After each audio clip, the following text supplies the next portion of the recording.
Barchangizga assalomu alaykum aziz obunachilar. Sizlar bilan Kamina Hamroqulov Mirolim. Siz Uzbom TV kanalini tomosha qilmoqdasiz.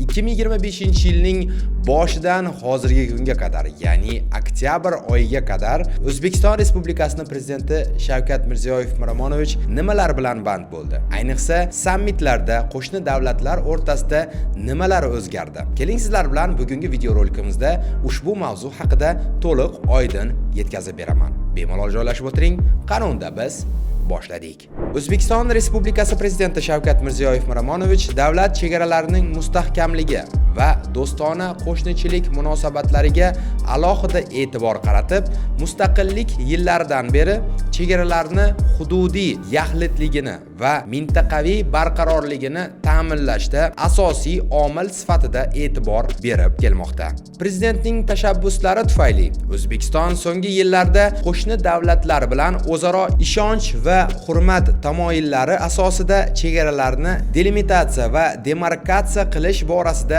muhim qadamlar tashladi. 31-mart kuni O'zbekiston Respublikasi prezidenti Shavkat Mirziyoyev Miromonovich Tojikistonga amaliy tashrif buyurdi. Chunki Dushanbeda ilk bor O'zbekiston, Tojikiston va Qirg'iziston rahbarlari 3 tomonlama sammiti bo'lib o'tdi. Tashrifning asosiy maqsadi davlat chegaralariga oid ko'p yillik masalalarni tinch yo'l bilan hal etish, do'stlik va strategik hamkorlikni yanada chuqurlashtirish edi. Natijada tomonlar davlat chegaralari tutashgan nuqta bo'yicha huquqiy shartnoma imzo chekdilar. Shuningdek, 17-18 iyun kunlari Qozog'istonda bo'lib o'tgan Markaziy Osiyo Xitoy sammiti O'zbekiston uchun ham tarixiy voqea bo'ldi. Sammitning eng katta yutug'i sifatida Xitoy-Qirg'iziston O'zbekiston temir yo'li loyihasini amalda boshlash qayd etildi. Bu yo'l O'zbekistonga qisqa muddatda xalqaro savdo yo'llariga chiqish imkonini beradi. Yuk tashish xarajatlari kamayadi va eksport hajmi oshadi.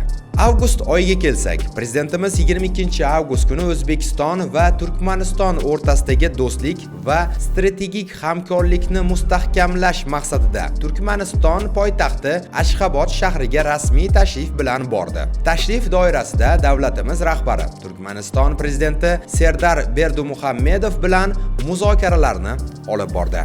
Xitoy uchrashuviga kelsak,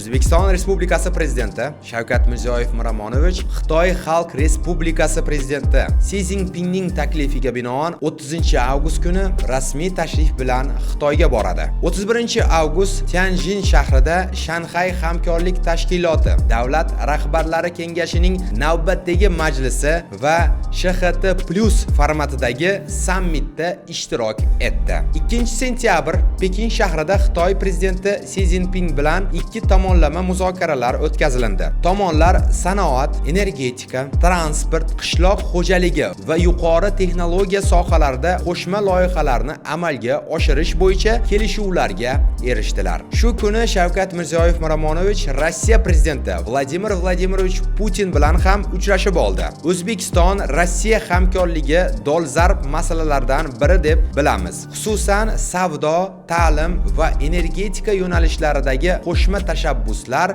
muhokama qilindi. Thank you very much.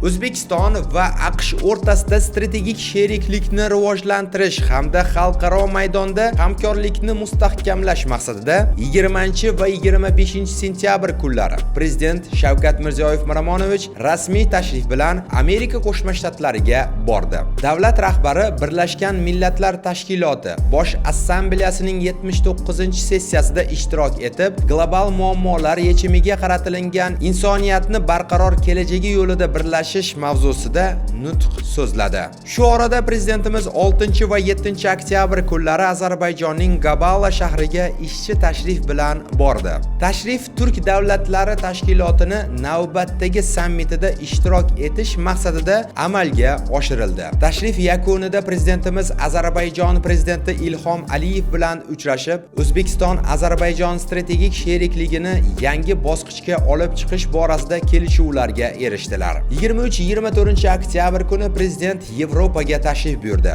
Yevropaning Belgiya poytaxti Bryussel shahriga rasmiy tashrif bilan bordi. Davlatimiz rahbari Yevropa Kengashi prezidenti Antonio Costa, Yevropa Komissiya prezidenti Ursula von der Leyen hamda Belgiya qiroli Filip bilan samarali muzokaralarni o'tkazdi. Shavkat Mirziyoyev O'zbekiston va Yevropa ittifoqi o'rtasida kengaytirilgan sheriklik va hamkorlik to'g'risidagi tarixiy bitim imzolash marosimida ishtirok etdi.